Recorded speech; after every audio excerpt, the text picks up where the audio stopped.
Bonjour à tous, nous sommes mardi 26. Alors, avant de commencer le cours, on fait un petit tour dans le Drive pour vous montrer donc dans le nouveau répertoire vos poésies récitées par vous-même. Voilà, donc il y en a déjà un certain nombre.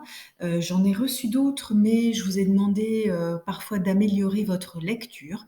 Donc je voulais revenir là-dessus. Attention à ne pas lire trop vite, à bien articuler et à bien marquer les E muets, c'est-à-dire à ne pas manger les mots. Par exemple, si je lis le titre d'une des poésies de Priam, Les belles familles, c'est comme ça qu'on parle nous, mais quand on lit une poésie, on doit lire les belles familles à cause du S ici, pluriel, qui nous empêche de manger le E, et en plus parce qu'on a une consonne derrière. D'accord? Pareil pour poème du chat, on doit lire poème du chat et non pas poème du chat. Donc voilà, attention à bien prendre votre temps et comme je vous l'ai conseillé, mettez-vous en rouge ou soulignez-vous toutes les liaisons à faire et tous les fameux E suivis de consonnes qu'il faut bien prononcer. D'une façon générale, il faut s'astreindre à lire lentement en poésie. On s'aperçoit qu'on a toujours tendance en fait à aller trop vite. Normalement, nous devrions nous revoir, en tout cas, j'espère pour certains d'entre vous, le 2 juin. J'espère vraiment.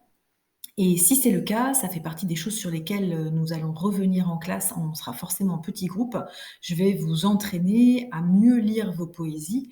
Euh, voilà, là, évidemment, à distance, c'est un peu compliqué. À part vous envoyer un mail en disant, tiens, essaye de te réenregistrer et améliore tel et tel et tel point. Je ne peux pas, évidemment, je ne vais pas vous faire réenregistrer 50 fois.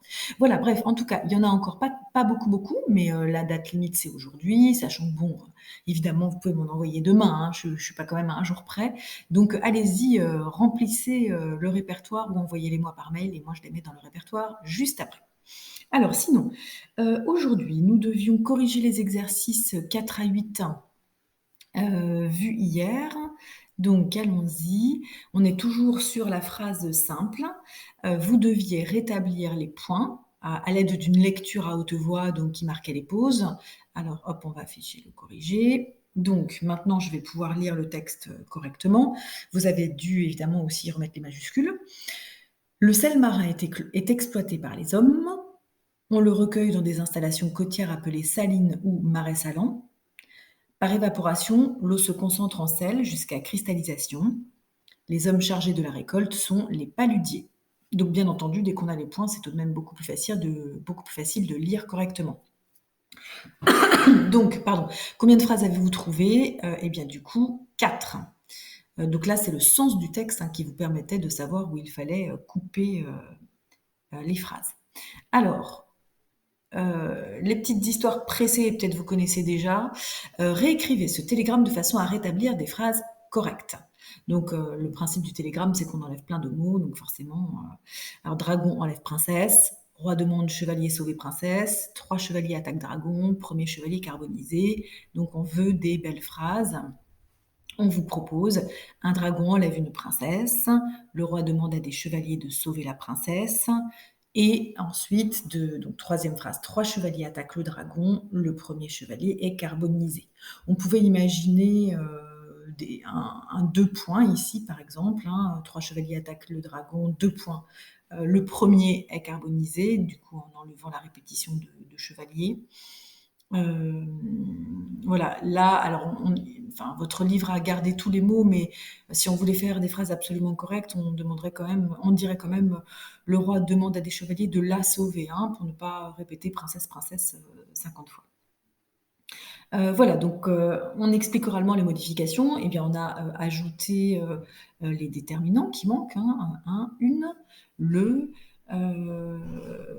Principalement, on a ajouté les petites prépositions qui avaient sauté. Et donc, en ce qui me concerne, moi, je trouve que là, il faudrait aussi mettre des pronoms parce que on a de trop grandes répétitions des noms utilisés. Voilà pour le 5. Alors, ensuite, le 6. Donc, il fallait lire oralement et mettre l'intonation voulue. Alors là, évidemment, c'est un travail que vous avez fait chez vous. Le trésor du pharaon Ramsès IV est peut-être sous nos pieds. Où? dans une cave de Saint-Germain-des-Prés, sous le parvis de Notre-Dame, dans les tunnels du métro. Tels sont quelques-uns des divers endroits révélés par plusieurs voyantes. Donc les voyantes, hein, c'est-à-dire avec leur boule de cristal. Alors voilà pour la lecture. Entourer les verbes noyaux. Donc ça veut dire les verbes importants. Alors on a ici le trésor de Ramsès est sous nos pieds. Ou là évidemment c'est une phrase composée d'un seul pronom interrogatif, donc il n'y a pas de verbe. On s'aperçoit que la phrase de souligner n'a pas de verbe non plus. Tels sont, ah voilà ici un verbe important. Transformer les deux phrases nominales soulignées en phrases verbales. Donc on veut ajouter des verbes justement dans nos phrases qui n'en ont pas. Alors, à propos du cours l'autre jour, je vous disais que les phrases nominales, bon, on coupe un peu les cheveux en quatre. Là, votre livre appelle ou une phrase nominale, bah, c'est pas le cas puisqu'il n'y a pas de nom. Hein. Bon, bref. Donc, on va se contenter de phrases non verbales, c'est déjà suffisant. Donc, alors, si on rétablit les verbes, on va avoir par exemple où se trouve-t-il pour le trésor, est-il dans une cave ou se trouve-t-il dans une cave. Voilà ce qu'on peut proposer. Alors, ils vous ont mis 2 fois le verbe être. Bon, on peut au moins même mettre le verbe se trouver, hein, où se trouve-t-il, qui est un petit peu moins banal que juste le verbe être. Et donc, on a bien entendu les 2 verbes ici qui sont encadrés. Donc là, c'était pour vous faire la différence entre phrase verbale et phrase non verbale. Alors, on est toujours dans ce cadre-là, avec le 7. Ah, mais alors il ne veut pas s'afficher. Allons bon. Qu'est-ce qui se passe?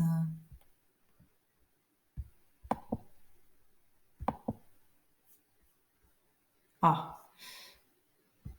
Alors, un petit bug du cahier d'exercice, c'est réglé. Donc, on vous demande à nouveau de transformer les phrases nominales en phrases verbales, donc les phrases non verbales, hein, c'est pareil en phrases verbales. Inauguration d'un nouveau collège par le maire, rentrée des classes des élèves le 4 septembre. Donc, la technique pour faire ça, c'est de prendre le nom dont on pense qu'il est le plus important, ici inauguration ou rentrée, et d'essayer de voir si on ne peut pas le transformer en verbe. Alors là, c'est particulièrement facile parce qu'il existe des verbes dans ces 2 familles de mots. Le verbe de la même famille qu'inauguration, c'est inaugurer. Et bien sûr, ici, le verbe rentrer, ER. Donc, on va se servir de ça. Donc, par exemple, ici, on va prendre par le maire qui va devenir notre sujet. Le maire inaugure un nouveau collège, point. Ou bien donc, les élèves rentrent en classe le 4 septembre. Voilà. Bon, bah, c'est exactement ce que votre livre proposait. Et donc là, on a de beaux verbes conjugués. Ensuite, donc, pour le 8, réécrivez ces phrases de façon à en faire des phrases verbales. Donc, c'est exactement la même consigne. Donc, même chose, on va essayer de trouver le verbe, de faire une phrase avec le verbe lancer, avec le verbe passer, avec le verbe menacer, avec le verbe ouvrir et avec le verbe découvrir. Hein, c'est le principe. Donc, une fusée est lancée. Là, on ne dira pas par qui puisque la phrase ne nous le dit pas. Le Tour de France passe dans ma ville. Il y a une menace d'orage dans le Midi. Alors ici, on n'a pas pris le verbe menacer. Le livre est passé avec il y a, mais on pourrait très bien dire des orages ont menacé dans le Midi. Hein, ont menacé, ça peut se passer de complément, c'est-à-dire sous-entendu, ont menacé les hommes, les jardins, ce qu'on veut. Ou si vous voulez, on peut mettre aussi les orages du Midi nous ont menacé en rétablissant un complément d'objet direct. Un club sportif va bientôt ouvrir et ici on avait les scientifiques, donc on le remet en sujet. Les scientifiques ont découvert une nouvelle comète. Voilà pour la correction de ces exercices. Au passage, donc, quand je fais des exercices avec vous, c'était le cas hier à l'écran 1, 2, 3, je les ai mis immédiatement en correction dans le Drive. Et quand je vous donne les exercices à faire, j'essaye de m'astreindre à y penser à bien les mettre le lendemain. Donc, bon, parfois, ça m'arrive d'oublier, mais là, donc, les 1, 2, 3, vous les avez tout de suite. Alors, de la même façon, justement, on va passer à la page 46, voilà, pour le prochain cours. Donc cette fois-ci sur la phrase complexe. Et donc là, comme je vous le disais, je vais fractionner en 2 les leçons. Vous voyez, parce qu'il y en a 2, il y en a une page 46 et une page 47. Donc on va s'occuper d'abord de la leçon page 46 parce que c'est déjà assez suffisant. Et on va faire ensemble le 1 et le 2 et même le 3 à l'écran. Donc, Voilà le 1. Souligner les verbes conjugués à un mode personnel. Bon, alors je n'aime pas cette consigne qui me paraît assez compliquée. Un mode personnel, ça veut juste dire un mode où on a je tuile. Donc, ça veut dire qu'on veut exclure les verbes à l'infinitif et les verbes au participe présent, type dormant, chantant, ou en chantant, en marchant, etc. Donc, en fait, on cherche les verbes conjugués. Voilà, c'est tout. Alors, on va avoir se levait ici, qu'on voit très bien. On va avoir euh, se dépêchait, qu'on voit très bien aussi. Oui, par contre, ça souligne pas ce que je veux. On va avoir LU ici, était, et puis arrivèrent ici, et enfin labourèrent. Alors, en fait, ce qu'on veut vous faire remarquer, c'est que dans chacune des petites micro-phrases entre crochets, on trouve un verbe conjugué. Donc, je vous affiche le corrigé. Voilà, dans la phrase 1, on avait deux petites phrases entre crochets. Chacune contient un verbe conjugué. Alors, votre livre utilise d'emblée le mot proposition. Théoriquement, c'est quelque chose que vous avez vu en CM2, mais on va réexpliquer au cas où. Donc, jusqu'à présent, on a vu la phrase simple, et vous avez bien compris, et j'espère que vous avez bien appris, une phrase simple, c'est quand une phrase ne contient qu'un seul verbe conjugué.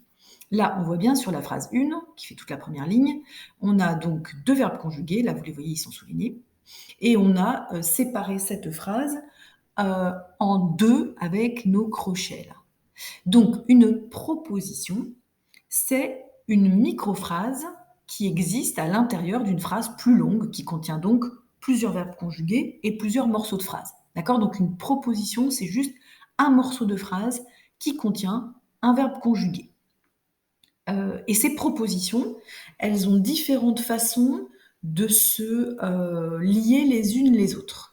Par exemple, dans la phrase 1, on voit bien que entre mes deux propositions, donc mes deux morceaux de phrase, pour bien vous habituer, je vais utiliser sans arrêt le mot proposition et les mots morceaux de phrase, c'est la même chose. Donc, nos deux propositions, nos deux morceaux de phrase qui contiennent chacune un verbe conjugué, ce qui fait le lien, c'est la virgule. D'accord? Donc, en fait, il n'y a pas grand-chose, juste une toute petite virgule.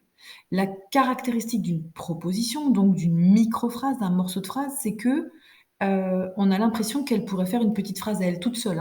La belle se levait à 4 heures du matin, elle se dépêchait de nettoyer la maison. On a lié ça avec une virgule, mais on peut imaginer un point entre les deux.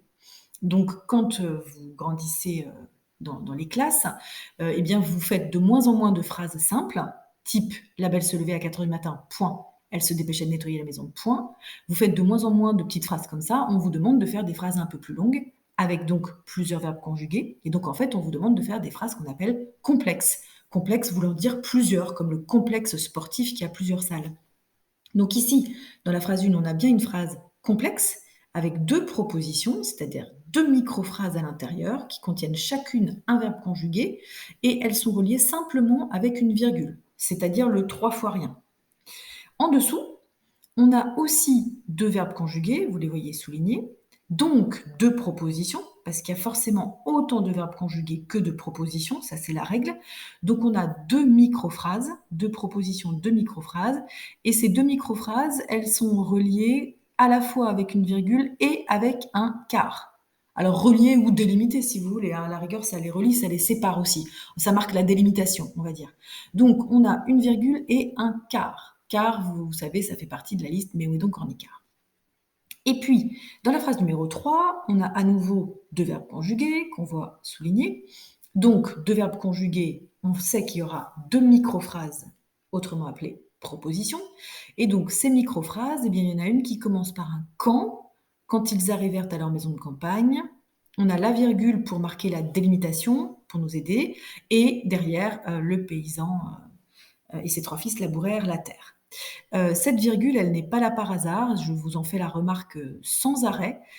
Quand ils arrivèrent à leur maison de campagne, c'est un gigantesque complément circonstanciel de temps, sous forme de proposition subordonnée, mais à la rigueur, peu importe que ce soit sous forme de proposition subordonnée. Et donc, quand on a un complément circonstanciel, quel qu'il soit, en début de phrase, on est forcé de mettre une virgule derrière pour que la lecture se fasse normalement et facilement. Donc ici, deux proposition, puisque 2 verbes conjugués, et cette fois-ci, ce qui les sépare, c'est la virgule et on va noter que l'une d'entre elles commence par le quand, ce qui est très important. Donc aujourd'hui, vous allez voir, on va s'occuper des cas de figure 1 et 2 et le cas de figure 3, eh bien, on s'en occupera jeudi. Donc, premier but de cet exercice, vous faire constater que dans une phrase complexe, on peut compter les verbes conjugués et on aura toujours exactement le même nombre de propositions ou microphrases dans chaque phrase. D'accord? Donc si j'ai 2 verbes conjugués, j'ai 2 propositions. Voilà. Alors, du coup, la correction s'affichait aussi pour ça, entourer le mot qui relie dans la phrase 2, dans la phrase 3. Hein, donc c'était les virgules, le car et le quand. Alors, je passe à la leçon proprement dite. Donc là, je vais répéter des choses que je viens de vous dire en vous montrant l'exercice 1. Donc une phrase complexe comporte plusieurs verbes conjugués, c'est à apprendre par cœur. Chacun des verbes est le noyau d'une proposition. Le noyau, vous comprenez ce que ça veut dire, hein, c'est le centre, c'est ce qui est très important, comme le noyau de la pêche, hein, c'est lui qui va permettre de faire des petits pêchés, si on veut. Donc c'est le plus important, c'est le noyau, le centre de la proposition. Donc ce qui manque peut-être, c'est qu'une proposition, c'est ce qu'on a choisi comme mot pour désigner une microphrase, qui pourrait donc, dans certains cas, hein, exister toute seule. Alors, ces propositions, elles peuvent être reliées. Donc là, le mot relié, bon, vous pourriez dire relié ou séparé finalement, hein, relié ou délimité, comme on veut. Hein, je vais souligner juste relié. Voilà. Elles peuvent être donc reliées ou délimitées les unes des autres par 3 moyens différents, par 3 façons différentes. Alors là, c'est des grands mots que vous avez peut-être vus, j'espère. Sinon, il va falloir les apprendre aussi par cœur. Donc les 3 façons de lier, il y a juxtaposition, coordination, subordination. Et donc, on va les expliquer pas à pas, une par une, la subordination étant ce qu'on expliquera jeudi. Pour l'instant, on laisse de côté. Donc, la juxtaposition et la coordination, c'est ce qu'il y a de plus facile. Donc juxtaposition, ça veut dire en latin, juxta, c'est ce qui est jouxté, on dit aussi en français, c'est ce qui est juste posé à côté. D'accord? Position comme posé, juxta à côté. Donc c'est posé juste à côté. Et donc les propositions, les microphrases sont posées les unes à côté des deux autres et elles ne sont reliées ou donc délimitées que par des petits signes de ponctuation. Et encore, pas tous, hein, seulement virgule, point virgule et deux points. Parce qu'évidemment, si vous mettez un point, du coup, vous créez une nouvelle phrase, donc il n'y aura pas de phrase complexe. Donc, je répète, dans une phrase complexe, si on a 2 verbes ou 3 verbes conjugués, admettons 3 verbes conjugués, on aura 3 propositions, et ces propositions, si elles sont délimitées, séparées, reliées par une ponctuation, on dira que ce sont des propositions juxtaposées. Vous avez un exemple juste ici.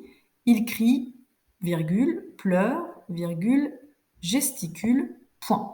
On vous dit aussi que parfois, on n'a que le verbe, on ne répète pas il crie, il pleure, il gesticule, mais on a quand même 3 propositions. Et donc là, vous voyez, toutes ces propositions, elles sont juxtaposées parce qu'il y a des petites virgules pour les délimiter. Quand ces propositions sont juxtaposées, avec des ponctuations, donc virgule ou 2 points par exemple, elles ont un petit nom qu'on leur donne, on dit qu'elles sont indépendantes. Et oui, parce qu'en fait, la virgule qui va les délimiter ne les lie pas, du verbe lier, hein, fortement l'une à l'autre. Elles sont donc indépendantes, ça veut dire je peux aussi, si je veux, décider de mettre un point à la place et en fabriquer 2 phrases différentes. Hein. Il était fou de joie, point. Il avait maîtrisé log, point. C'est possible. Donc là, c'est peut-être ce qui manque. Ici, il faudrait peut-être ajouter égale proposition indépendante. C'est leur petit nom.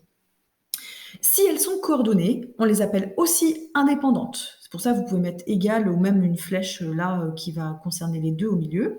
Donc si les propositions sont reliées non plus par une petite virgule, mais par une conjonction de coordination, mais oui donc en icard, ou un adverbe du type puis ensuite, alors on a un lien quand même un petit peu plus fort que la virgule. On va appeler ça coordonnées parce que conjonction de coordination, hein, que connaissez bien, voilà ici, on les appelle coordonnées et elles restent aussi indépendantes. Leur petit nom, c'est toujours d'être indépendant. Donc, les propositions qui sont juxtaposées aux coordonnées, elles sont forcément indépendantes. Je peux couper la phrase en deux, hein, à la place de mon quart, je peux toujours mettre le point. Donc, leur nom, c'est d'être indépendantes et la façon dont elles sont liées, c'est juxtaposées ou coordonnées. Quand on verra l'autre façon de lier tout ça, qui est la subordination, vous verrez qu'on ne parlera plus de proposition indépendante. Donc, je répète bien, ici, il faut marquer égale proposition indépendante. Ça manque un petit peu, je vous donnerai aussi des pages de votre manuel dans lequel il y a une autre leçon similaire où on a bien le mot indépendante. Du coup, on va faire le 3 ensemble et vous aurez le 4 à faire pour demain. Alors, on vous demande de souligner les 6 verbes du texte, d'entourer les conjonctions de coordination qui les relient et de délimiter les propositions avec des crochets. Alors, trouver les 6 verbes, c'est pas très compliqué. Donc, si vous suivez bien, si vous avez bien suivi l'explication, vous savez déjà qu'il y aura 6 propositions à délimiter entre crochets. Et une fois, en fait, moi, je vous ferais bien faire la consigne plutôt A, ensuite C, et après, à la rigueur, B. Et donc ensuite, on verra ce qui les relie. Est-ce que c'est des virgules? Est-ce que c'est des conjonctions de coordination? Voilà. Bon, a priori, là, il n'y a pas de virgule puisqu'on ne vous demande pas la ponctuation. Alors, je suis obligée de, malheureusement, afficher le corrigé tout d'un coup. Donc, vit, c'était notre premier verbe conjugué. Le bonhomme vit une grande lumière. Non, je vais peut-être masquer le corrigé plutôt. Le bonhomme vit une grande lumière. Donc, voilà le premier verbe conjugué. Mais elle paraissait, deuxième verbe conjugué bien éloigné. Il marchait, troisième verbe de ce côté-là. Et vit, quatrième verbe, un grand palais tout allumé. Le marchand remercia, cinquième verbe, Dieu de son aide. Et se hâta, sixième verbe, d'arriver. Donc là, hop, il faut tous les souligner. Je vous laisse le temps de le faire en même temps. Donc vit, paraissait, marcha, vit, remercia et se hâta. Je crois que j'ai dû dire les 6. Délimiter les propositions. Donc, le bonhomme, ça c'est le début, vit une grande lumière. On s'arrête ici pour la proposition. Pourquoi? Parce qu'on a le mais ici. Et puis on voit que elle paraissait, c'est une autre microphrase qui commence, hein, avec un autre sujet et un autre verbe. D'accord? Donc, pour savoir, en fait, c'est facile de savoir où ça commence, c'est parfois un peu plus difficile de savoir où ça s'arrête. Donc, on s'arrête à lumière. Ici, ça fera une première proposition. Ensuite, donc, on va entourer notre conjonction de coordination qui fait partie de la liste mais, oui, donc cornicard, donc c'est notre conjonction. Et puisque je l'entoure, elle, je sais que derrière, il y a une autre microphrase ou proposition qui commence. Donc elle, ici, voilà, je mets mon crochet ici, c'est une nouvelle, et là, je vais aller jusqu'au point. Pour la fermer, pour le coup, c'est facile quand elle est comme ça en bout de phrase. Donc, une première proposition, crochet, l'homme vit une grande lumière, fermeture du crochet, et on rouvre, elle paraissait bien éloignée, deuxième proposition. Vous voyez qu'elles sont indépendantes, hein, parce que je peux en faire deux phrases séparées, et là, donc, on a choisi de les relier avec une conjonction de coordination. Il marcha de ce côté-là, donc là j'ai une autre proposition, crochet il et crochet là, parce qu'ici, hop, j'ai à nouveau une conjonction de coordination, donc je sais que, c'est agaçant, voilà, je sais que celle-là c'est ce que je dois entourer, hein, c'est ce qui va faire la liaison, et donc j'ai une autre proposition ici, vite un grand palais tout allumé. Hop, donc je vais mettre un crochet devant vie et un crochet devant allumé. Alors normalement, vous me direz, je devrais avoir il vit un grand palais tout allumé pour que ce soit parfaitement correct, mais on a dit qu'on pouvait éviter de répéter le sujet s'il était identique. Voilà, donc ça reste une proposition indépendante, mais c'est vrai que si je voulais faire deux phrases séparées, je serais quand même obligée de rétablir le il. Donc là, je vais mettre crochet à vie, crochet à allumer. Ensuite, nouvelle phrase, donc nouvelle proposition.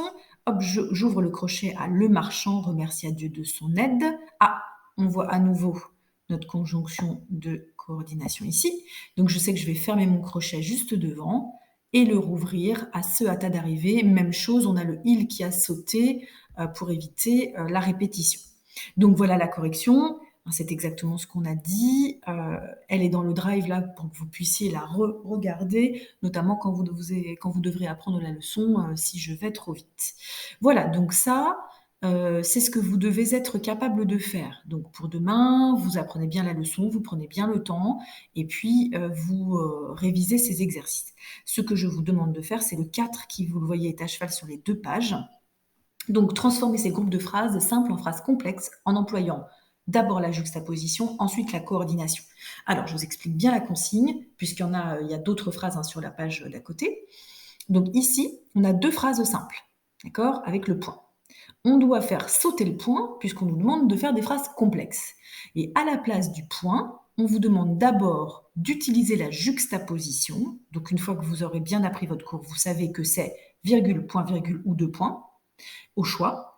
Et puis, dans le petit b, donc vous allez devoir la réécrire deux fois, on vous demande d'utiliser la coordination. Et là, pareil, vous retournez dans le cours si vous ne l'avez pas encore bien appris. Coordination, vous avez le choix entre toutes les conjonctions de coordination, mais oui, donc cornicard, plus certains adverbes comme puis, ensuite, ce genre de choses qui vont faire la liaison. Alors, vous ne pouvez pas utiliser la juxtaposition et la coordination n'importe comment. Par exemple, les deux points, ils ont toujours un sens. Hein. C'est derrière les deux points, on a la conséquence ou l'explication. Donc, vous ne pouvez pas les mettre n'importe comment. Et évidemment, pour la coordination, un et n'a pas la même valeur qu'un mais. Un mais, ça désigne l'opposition. Un et, c'est quelque chose qu'on ajoute. Donc, selon les phrases qui vous sont données, le sens des phrases, vous ne pourrez par exemple employer le car, mais pas le mais. Ou vous pourrez employer le donc, mais pas le car. D'accord? Donc, à vous de réfléchir en fonction du sens de la phrase. Donc, voilà pour le 4, et donc, ça continue ici. Voilà. Donc ça, c'est à faire pour demain. Demain, vous avez donc à apprendre bien par cœur votre cours et à faire l'exercice 4, à revenir sur les exercices, donc 1, 2, 3, que je vous mets dans le drive, ou de toute façon, sinon, vous réécoutez la vidéo hein, pour les revoir une deuxième fois. Oula, pardon, c'est pas ça que je voulais faire. Voilà, donc ça c'est fait. Alors ensuite, je devais vous expliquer, je suis désolée, la vidéo va être plus longue que prévu. Je dois vous expliquer aussi le poème à faire pour mardi prochain. Je vous l'explique aujourd'hui pour que vous ayez une semaine, évidemment. Et donc, je me suis aperçue que je ne pouvais pas vous expliquer ce qu'il fallait faire sans vous parler des figures de style.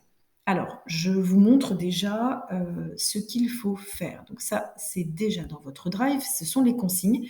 C'est aussi dans Classroom, ça va être publié demain. Vous voyez, je l'ai programmé. Donc, dans votre interface Classroom, vous trouverez le même document et vous pourrez écrire directement en dessous donc ce document-là. Hein. Et si vous n'êtes pas inscrit dans Classroom, alors à ce moment-là, dans votre drive, vous allez dans les évaluations et vous allez trouver écrire une poésie. Alors attendez, je vais les classer par ordre de dernière modification. Voilà. Ça, vous pouvez le faire chez vous aussi. Hein, comme ça, le dernier document apparaît en haut. Donc, vous voyez, écrire une poésie pour le 2 juin. Donc, si vous allez dans le drive, vous avez toutes les consignes de la même façon. Vous pouvez les copier-coller dans votre document éventuellement. Si vous allez dans Classroom, c'est directement comme ça. Vous écrivez votre poésie juste en dessous des consignes. Alors, je lis avec vous.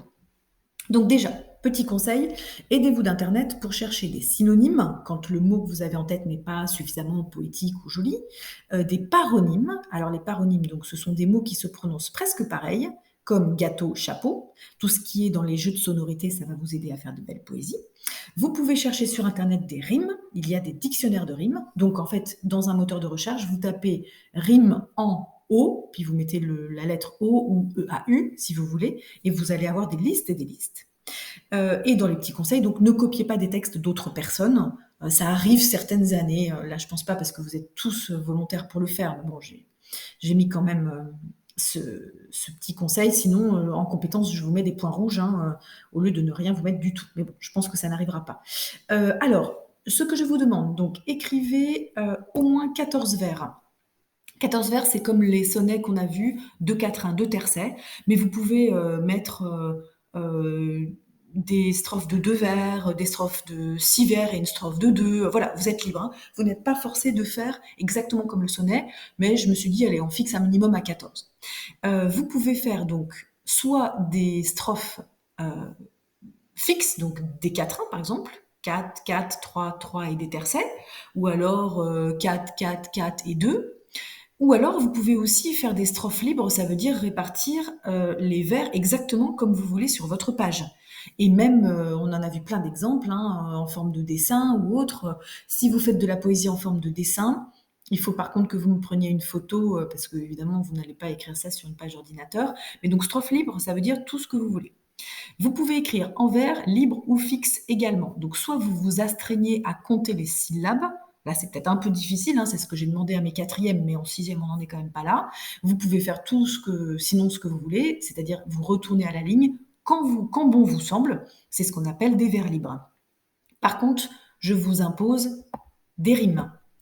Sinon, ça ne ressemblera pas assez, on va dire, à une poésie. Le thème, alors le thème, c'est notre thème d'étude, hein. Donc votre poésie doit parler de la nature, donc la nature c'est très vaste, vous avez vraiment le choix, ou de la création artistique, c'est-à-dire de la façon de créer un poème. On a vu plein d'exemples sur ce thème-là aussi. Et donc forcément, hein, je vous rappelle, dans la poésie, on exprime des sentiments, s'il y a deux choses à retenir, hein, c'est sentiments et sonorité. Alors, pour vous aider, on sentira que c'est de la poésie à travers le choix de votre vocabulaire, de vos figures de style. Donc là, je vous en ai mis des exemples. Et bien, il manque un point. Hop, voilà, de vos figures de style.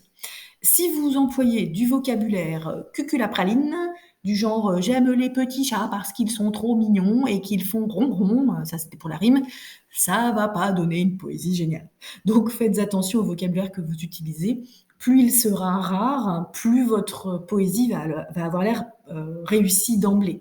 Et ensuite, donc les figures de style, on va y venir juste après.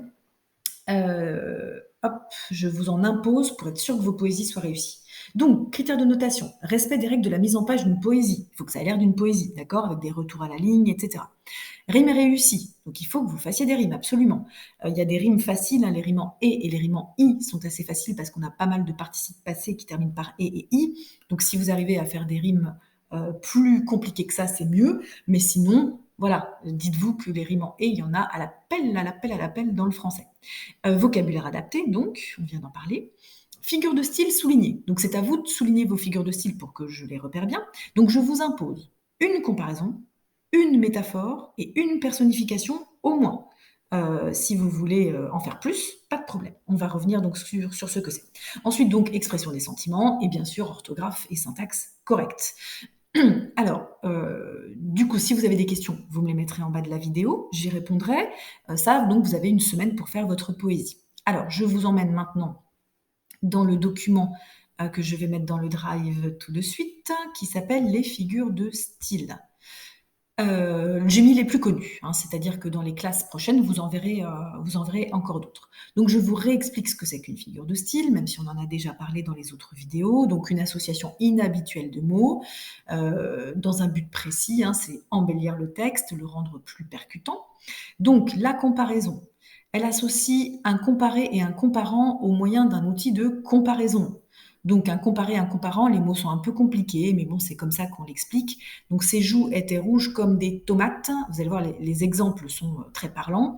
Donc le comparé, c'est les joues. Le comparant, c'est les tomates. C'est-à-dire qu'on compare des joues à des tomates et la ressemblance, elle se fait sur la couleur rouge. Donc ce qui est très important, c'est que dans une comparaison, on aura le comme. Donc cette comparaison, par exemple, vous le voyez, n'est pas très poétique. Donc à ne pas faire dans un poème. La métaphore. Alors, on compare deux éléments, mais sans le dire. C'est-à-dire qu'il n'y a plus l'outil comme, d'accord, ou le verbe ressembler. Ce chaton est un véritable démon. On ne dit pas ce chaton est comme un démon, on le qualifie directement de démon. Donc voilà une métaphore. Et donc après, vous pourrez aller éventuellement relire les études de texte que nous avons faites. Donc là, c'est dans le Drive, dans les leçons. On a donc hop, 2, chapitre 2, le temps à laisser son manteau, 3, l'alchimie du verbe, et 5, outils posés sur une table. Dans ces 3 études de texte, vous pouvez aller relire rapidement. Il y a des exemples de toutes les figures de style dont on parle à présent. La personnification, on en a vu, alors notamment dans le temps à laisser son manteau, puisque le temps était personnifié comme un humain qui avait un manteau, justement. Donc, elle associe un élément inanimé ou un animal à un mot réservé d'ordinaire aux êtres humains. D'accord? Donc le temps n'a pas de manteau. Voilà, le vent n'est pas censé chanter, ni les feuilles valser. Donc c'est donner des caractéristiques humaines à un objet ou un animal. L'antithèse. Alors je vous ajoute des figures de style quand même qu'on rencontre régulièrement en poésie. Même si on ne les a pas vues d'ailleurs dans des poésies forcément ensemble, l'antithèse on en a vu. Donc l'antithèse c'est une opposition. soit deux vers, deux phrases, deux expressions, une opposition. Donc par exemple ici, il manque un point, j'ai su monter, j'ai su descendre. J'ai vu l'aube et l'ombre en messieurs. Ça, c'est de la poésie. Aube, vous voyez, ça s'oppose à ombre, parce que aube, c'est le lever de la lumière, et l'ombre, bien sûr, bah, c'est son opposé. D'accord? Donc les oppositions, elles ne sont pas toujours aussi nettes que monter, descendre, hein. Parfois, c'est plus poétique, comme c'est le cas ici, justement.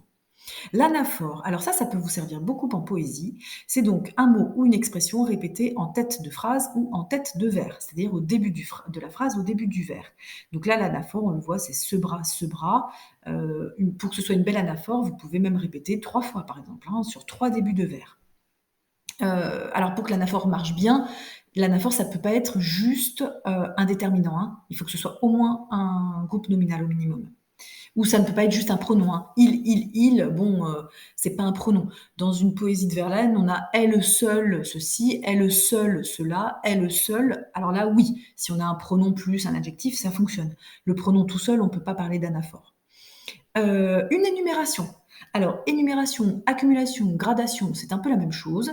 C'est une juxtaposition de mots séparés par des virgules. Alors, en fait, je vais un peu changer ça, parce que ça, c'était... j'ai fait un copier-coller du cours de quatrième, mais on va simplement dire, il s'agit d'une liste.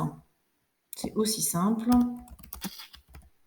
Voilà, il s'agit d'une liste de mots séparés par des virgules, et donc en général, il y a un effet d'accélération du rythme, voilà, et qui peut créer le suspense, etc. Et donc là, je vous ai pris un exemple de Perrette et le pot au lait. Adieu, veau, vache, cochon, couvé. Vous voyez la liste, hein, veau, virgule, vache, virgule, cochon, virgule, couvé, point. Donc l'énumération, ça peut avoir un effet poétique. Ensuite, dans les jeux de sonorité, parce que j'ai insisté sans trop vous en parler encore, en tout cas je ne l'ai pas mis dans les consignes, mais normalement une poésie, ça doit être agréable à l'oreille. Donc, je vous donne deux figures de style, l'assonance et l'allitération. Donc, peu importe que vous ne reteniez pas les noms d'ailleurs, hein, je ne vous demande pas d'apprendre par cœur les noms, hein, mais ça peut vous permettre d'aller trouver des idées pour votre poème. Donc, vous pouvez répéter des voyelles. Là, vous voyez, c'est la voyelle O qu'on entend sans arrêt. Les sanglots longs des violons de l'automne blessent mon cœur d'une langueur monotone. Et en réalité, il y a même une assonance, on pourrait dire en on, hein, parce qu'on a on ici, violon, mon, et on pourrait même... non, et c'est tout, pardon. Et heure qui revient, bah, c'est la rime, donc ça c'est normal. Donc vous pouvez faire des répétitions de sons type voyelle, donc A, E, I, O, U, on, en, un, etc. Vous pouvez faire aussi des répétitions de consonnes, qui s'appellent allitération, mais peu importe. Donc un célèbre vers de Jean Racine, pour qui sont ces serpents qui sifflent sur nos têtes, sur vos têtes, pardon. Et donc là, vous voyez le ce qui revient. Ensuite, dans les figures de style très communes, que vous allez peut-être faire même d'ailleurs naturellement sans vous en rendre compte, il y a la figure d'exagération qui s'appelle hyperbole. Donc exemple, tu es un génie, pour dire tu es doué. Voilà, là il y a une exagération, ou si je dis, il y a des hyperboles très classiques dans notre vie de tous les jours. Elle a versé des torrents de larmes, bah, c'est pas des torrents au sens propre, il y a une exagération, donc ça s'appelle une hyperbole. Et puis la périphrase, donc encore une fois, peu importe le nom, mais c'est quelque chose que vous pouvez faire assez facilement en poésie. Donc pour éviter de dire un mot, on le remplace par une expression beaucoup plus longue, donc en poésie on aime bien faire ça, qui désigne la même chose mais de façon détournée. On dirait donc c'est tourner autour du pot en fait. Donc exemple, j'ai rendez-vous avec l'objet de mes vœux les plus chers. Donc les vœux, c'est-à-dire ce que je veux, ce que je désire. En fait, ça veut dire j'ai rendez-vous avec la personne que j'aime, avec mon ou ma fiancée. Donc on peut parfois, comme ça, tourner autour du pot sans le dire. Il y a des périphrases très communes, on va dire sans arrêt la capitale de la France dans les journaux pour désigner Paris. On dira le locataire de l'Élysée pour désigner le président de la République, etc. Donc il y en a plein les journaux des périphrases, et donc ils ne sont en général pas poétiques, hein, mais vous pouvez faire, si vous voulez, des périphrases poétiques. Je ne sais pas, on peut désigner un arbre, par exemple, par le majestueux habitant du jardin. Voilà, c'est une périphrase pour désigner l'arbre dont vous auriez parlé plus tôt dans votre poésie. Voilà, donc vous pouvez piocher là-dedans. Encore une fois, hein, je ne vous demande pas d'apprendre le nom des figures de style, à part les 3 premières, mais que vous connaissez déjà. Et donc, quand dans mes consignes, je dis que vous devez mettre au moins une comparaison, une métaphore, une personnification. Donc vous pouvez faire plus de figures de style, si ça vous tente. Voilà, donc vous avez une semaine, pour faire tout ça. Alors comme toujours, hein, on n'est pas absolument à un jour près. Voilà, donc désolée pour cette longue vidéo, mais oui, je ne pouvais pas vous expliquer le travail à faire finalement sans avoir fait cette leçon, chapitre 6, donc sur les figures de style que je vais mettre dans le drive tout de suite. Bonne fin de journée!